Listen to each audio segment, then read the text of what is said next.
Amici ed amiche della Finestra sulla Sicilia, mi trovo in compagnia consueta del nostro professore Antonino Russo e quest'oggi dedicheremo la puntata a tutte le mamme, proprio in onore della loro festa. Di cosa parliamo, professore? Ma oggi intanto facciamo gli auguri a tutte le mamme. Io a costo di riuscire stravagante vorrei mandare un affettuoso messaggio augurale anche alle mamme degli animali e delle piante, che assicurano la continuità della specie, di quelle specie, per la magnificenza, la completezza, la bellezza dell'universo. Oggi parliamo di una madre della quale non si è mai parlato, la madre di Giuffà, madre antica di un figlio sciocco. Un giorno la mamma di Giuffà, in un momento di bisogno, di necessità, taglia un paio di metri di tela di una pezza che ha a casa e dice al figlio: Giuffà, vai a vendere questo pezzo di tela e portami i soldi per fare la spesa, perché non abbiamo in casa più un quattrino. Però, dice la madre, stai attento, non intrattenerti con persone che parlano troppo, perché le persone che parlano troppo possono ingannarti. Vendila a chi parla poco, perché con le persone che parlano poco non rischi di essere fregato. Giuffà prende la lezione della mamma, va in paese, gira per strade, stradine, piazze e piazzette e invita la gente a comprare il suo pezzo di tela. La gente, come è costume, comincia a contrattare, qualcuno anche deprezza la tela per poterla pagare meno. Giuffà capisce che si tratta di persone sbagliate e di poche parole anche lui, e tira dritto. Capita in un cortile dove in un angolo c'è una figura umana immobile. Le si avvicina e le offre la sua tela. Questa figura umana immobile è una statua di gesso. E Giuffà le dice: a voi sta tela. La statua evidentemente non gli risponde, e lui capisce che è la persona giusta alla quale può vendere la tela.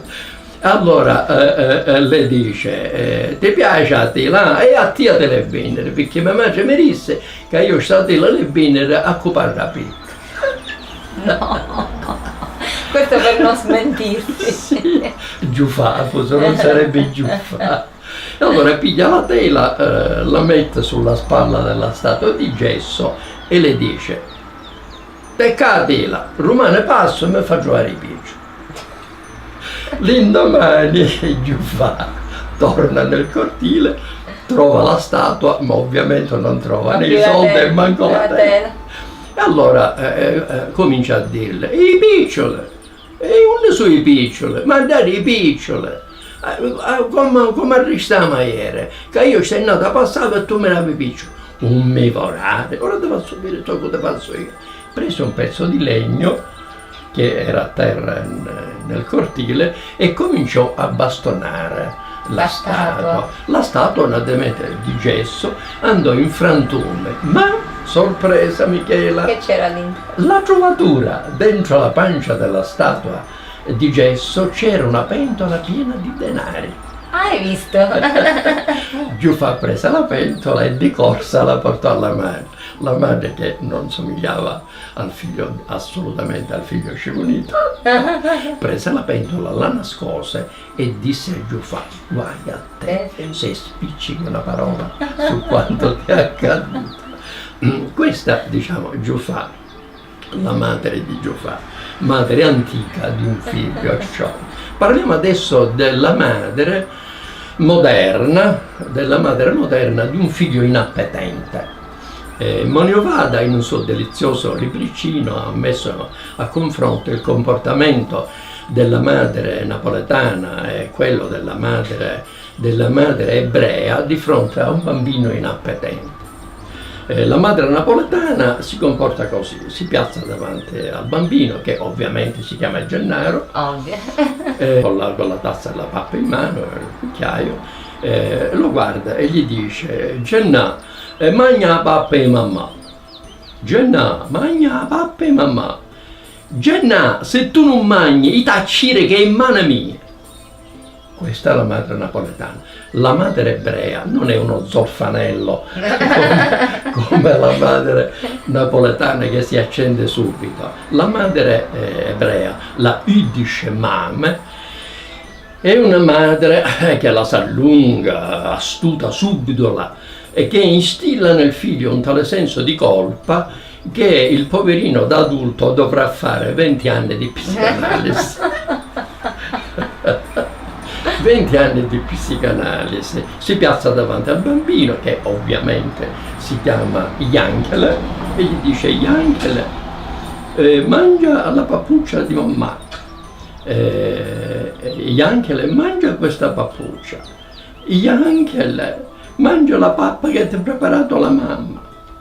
Yankele. A questo punto la Yiddish Mame scoppia in lacrime, guarda desolatamente il figlio e gli fa: Yankele, se tu non mangi la pappuccia di mammina, la mammina si ammazza. Questo 20 anni di psicanalisi. Ora capisco. Perché lui appunto è stata causa del suicidio Della mamma. della madre. La madre palermitana è una madre assolutamente diversa da quella, Inedita, del tutto da inedita. quella, almeno per l'esperienza che ne ho io e che ne hai anche tu. La madre palermitana è una madre già rassegnata in partenza. Si piazza davanti al bambino inappetente, che manco a dirlo si chiama Totucci, Certo. e gli dice: Sangue Ruce, mancia, sangue mio Roma e cuore, fammi vedere i dentuzzi, perché appunto apre la bocca. Dopo 3-4 altri tentativi, la madre palermitana sospira profondamente, piglia la pappa e se la mangia lei. Sì, conosco alcune persone, alcune mamme che fanno così. Infatti, da quando è nato questo bambino, le ha preso 6 kg. Il bambino è magro, bene, il non si bambino è spiega. una larva, fa anche la cacca verde. Il colore del suo visino somiglia a quello delle pance dei gechi, gli schippioni.